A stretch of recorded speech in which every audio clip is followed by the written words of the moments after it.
Hello and welcome to the Kidney Kitchen.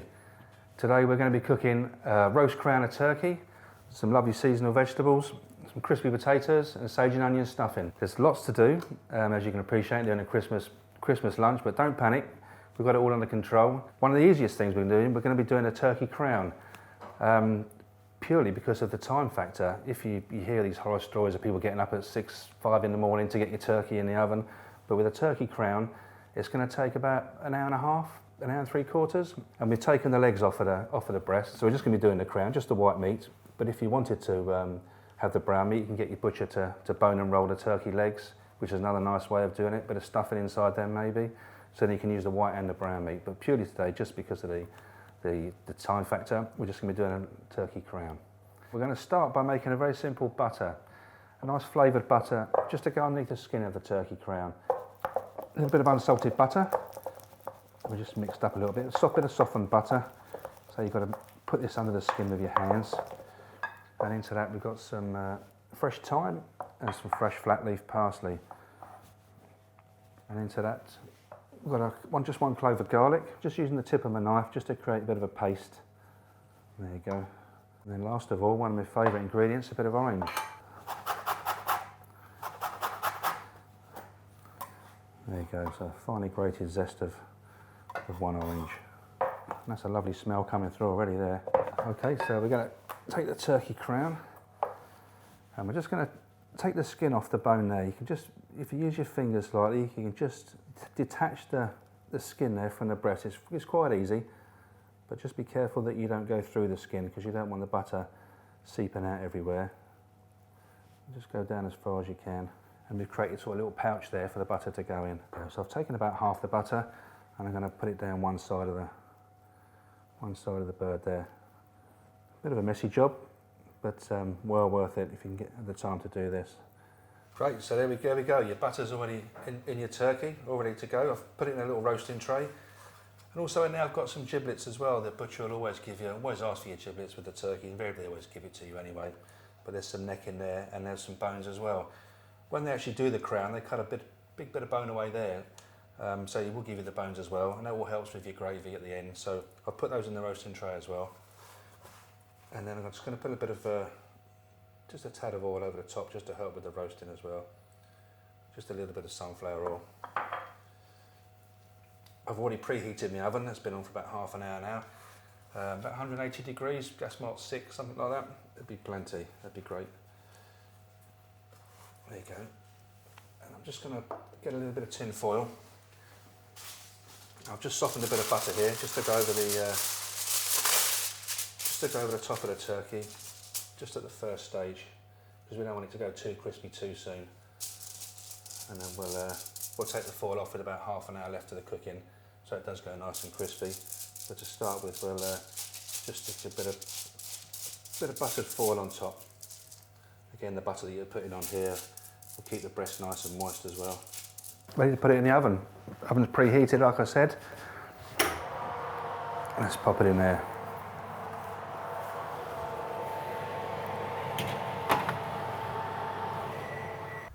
Okay, now it's time to get the stuffing on. We're just going to make a very simple sage and onion stuffing. Again, this could be done in advance. This could be one of those jobs that you do the night before. Make it, wrap it in the foil into the fridge. Already done. So we're just going to melt a couple of ounces of butter, and into that we put our onion, finely diced onion, and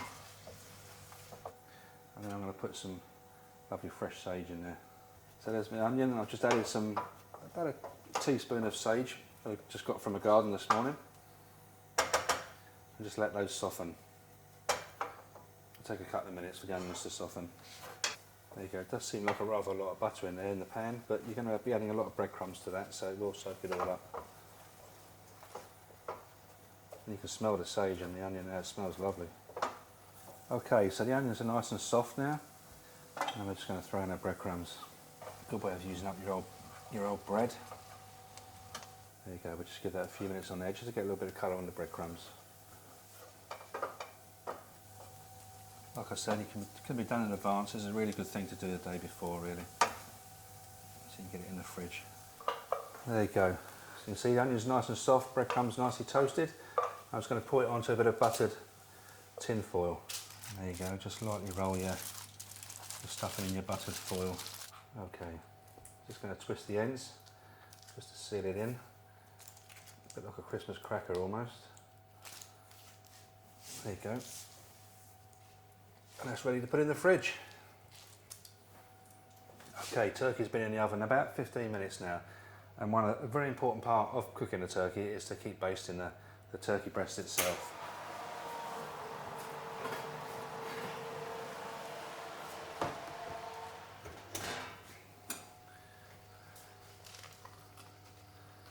Look at that, looking lovely already. You can see what the foil's done, it's not giving any colour at all to the breast at the moment. But again, we'll take that off with about half an hour to go, so then that'll really crisp up nicely. You can see all the butter's stayed in there, though it's melted. It's not split the skin at all, and it's all stayed self-based in that as well. But we'll add a bit of this to it as well. Smells great. And then continue with your cooking. Okay, turkey's in hand. Now to concentrate on the veg. I've already started my potatoes. I did them, they've been on the boil about 10 minutes ago. Little cubes, about 1-inch cubes. Boiled them in plenty of water. That's something you can do in advance as well. It doesn't have to be done the day before, but you can do that first thing in the morning. That will save you another job. I've got my pans on there ready for my sprouts. I've got some lovely sprouts with some nutmeg and some red onion. And we're going to do some carrots with some fennel seeds and tarragon leaves. Now I'm going to take the potatoes off. Potatoes are ready. I'm just going to drain those. And we're going to stick them onto a nice clean cloth just to give them that extra bit of dryness, so the cloth will soak up any remaining moisture in the potatoes, because you want to go nice and crispy at the end of the day. And then onto the potatoes we're going to put a bit of chopped rosemary. Finish it off, just a couple of pinches of flour. That will dry the potatoes off again and add to the crispiness again when they're in the pan.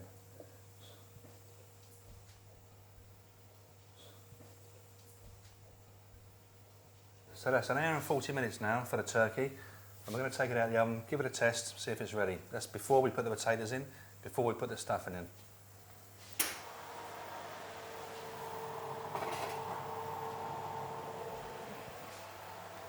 Okay, then you want to put your skewer in the thickest part of the bird, which is just there.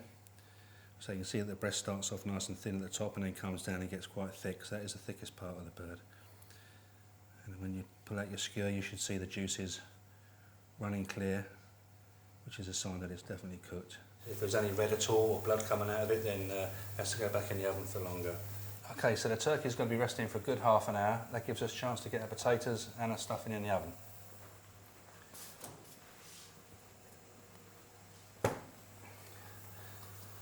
Lovely.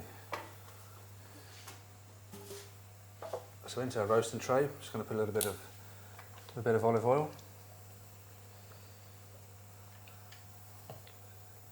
And then our potatoes. They're all nice and dry now.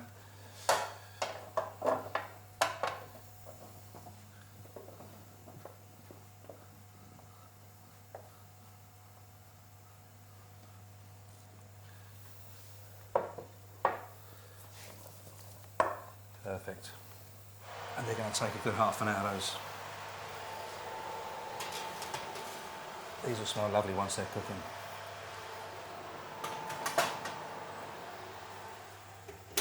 So it's all coming together now. The turkey's rested, spuds are in the oven, stuffing's in the oven. Now we can concentrate on blanching the veg. So we've got 2 pans on the back of the stove, plenty of water. One for our carrots and one for our sprouts.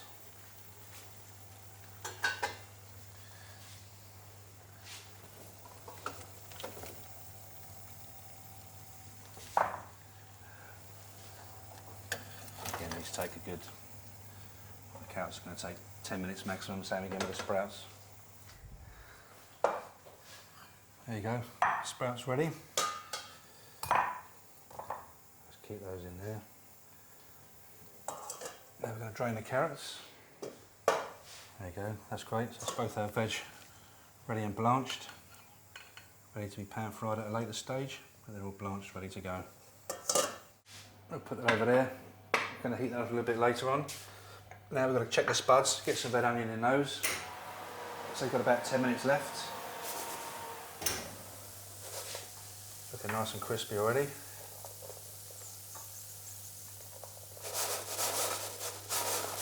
There you go, just a bit of red onion. So back in the oven with those, about another 10 minutes. Stuffing's in the oven, all good. Potatoes have got the onions on, they're ready. They're all ready to go. Let's get this gravy on the go now. Let's had a good half an hour resting now, the bird, lovely. That's what we need, all the pan juices there that's come out of the bird, that's what we need. We'll get rid of the bones. That's what we're looking for, all that loveliness in there. There you go. Okay, this is what we want, all this lovely bits that are stuck to the bottom of the pan. That's all the nice bits that we want, that's the best bits. And into that, to thicken it, we'll put a bit of flour.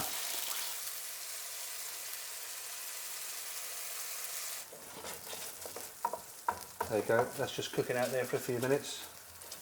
And then we're going to add a low salt chicken stock in a minute to it.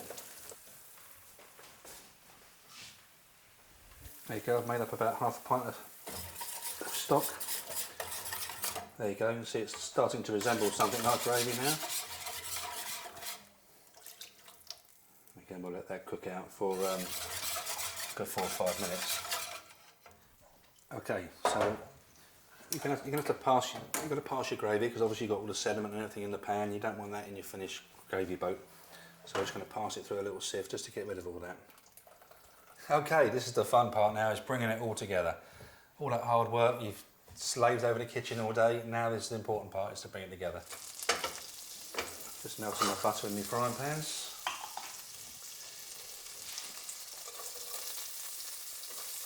Yes, from the sprouts. I'm going to fry a little bit of red onion again from the sprouts. And go on the carrots. I'm going to pop in the sprouts.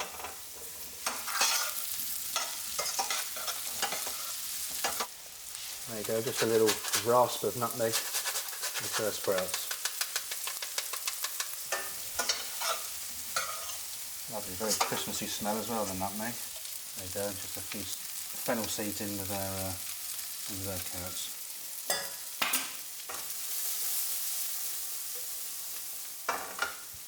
The final ingredient to the carrots, nice bit of freshly chopped tarragon. Okay, so nice warm plate for our turkey. Let's assemble this now.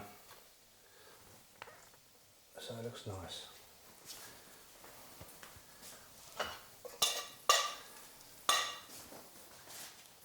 Let's start with the sprouts. There's the lovely smelling these are. The fennels really come lovely on those. There's our lovely crispy potatoes. Look at those, they've come out nice. And last of all, we've got the stuffing. We'll put that into a bowl and we'll smash that up a little bit.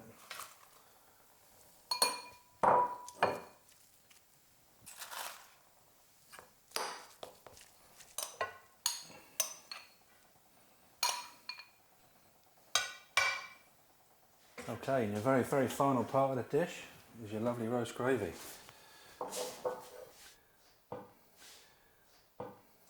So there we have it, the finished lunch. We've got our roast crown of turkey, crispy potatoes, Brussels sprouts with nutmeg and red onions, some sage and onion stuffing, and carrots with fennel seeds and tarragon. Now let's get a little bit, let's carve a little bit of this lovely bird. Look at that, lovely. They're still really lovely and moist, that is. There you go. And that's a good hearty plate of food. And just a nice bit of gravy just to finish that off. I'm now going to invite Laura, our dietitian with us today, and my new commie chef, Jasmine, to come and have a taste of the food. Come in, guys. Merry Christmas, Paul. And you. How you doing? This nice looks great. Look at that, that's cool, isn't it? Here we are. And jumper? And jumper, sorry. You a turkey fan? Yes. Sprout fan? Yes. No one likes sprouts. You like sprouts, do you? Good on you. Good, good. Good man. Difficult thing to get together. No, a lot of work going in there, isn't it? A lot of Yeah. things to take into consideration when cooking for kidney patients, I've obviously boiled the veg in plenty of water, low salt in the water. I've been very careful to use low salt chicken stock when making the gravy. Brilliant. That's good. Yeah, a few things I eliminated from it that obviously you guys they can't have. And but what do you think? What do you think of what we've done today? I think it's really good. Yeah, it's sort of nice to have the low potassium vegetables and all the different flavours that people can enjoy without salt, so the fennel and the tarragon and the other flavours you've got in. Sure. Nice to have the stuffing, which looks so simple. Yeah, it was simple, yeah, and vegetarian friendly as well as all the vegetables. I was quite conscious that we made the vegetables, something for the vegetarians to have on the day. Yeah, it's great. And the meat, obviously a good source of protein for people that are on dialysis, so they need to have the protein. So sure. It's a nice lean meat as well. So great. I didn't put any alcohol in the gravy. Wouldn't something you recommend for Christmas? I know it's Christmas, and lots of glass. Is a certain amount you wouldn't recommend, or something you wouldn't recommend? I think if you had a splash of something in the gravy, that would be fine. Generally, if people want a drink at Christmas, then that's cool, obviously a good thing to enjoy it. They just have to be mindful of the overall fluid restriction. Sure. And generally, sort of the white wines tend to be lower in potassium than the red wines. Sure. You better have something before this one finishes it all off. You're enjoying that, Jasmine, aren't you? I'm glad I didn't put any booze in the gravy. And then we were talking earlier about sort of if you were cooking for less people, cooking for one maybe, could you choose a smaller joint or? Absolutely. Your butcher will do a bone and roll, just one turkey breast if he wanted to. That would just do a couple of people, 2 or 3 people to get him with the leg, get him to bone and roll the leg as well. So you've got a bit of brown and a bit of white meat. You don't have to have the whole bird, no. You do it exactly the same way, same process, but just roast a smaller. And of course, leftovers joint. Are always nice when it comes to a Christmas dinner. Can't beat that, for sure, yeah. Brilliant. That's good. And obviously, if there's a bigger family, you can have a whole turkey rather than just the crown. Yeah, absolutely. Yeah, take a lot longer to do.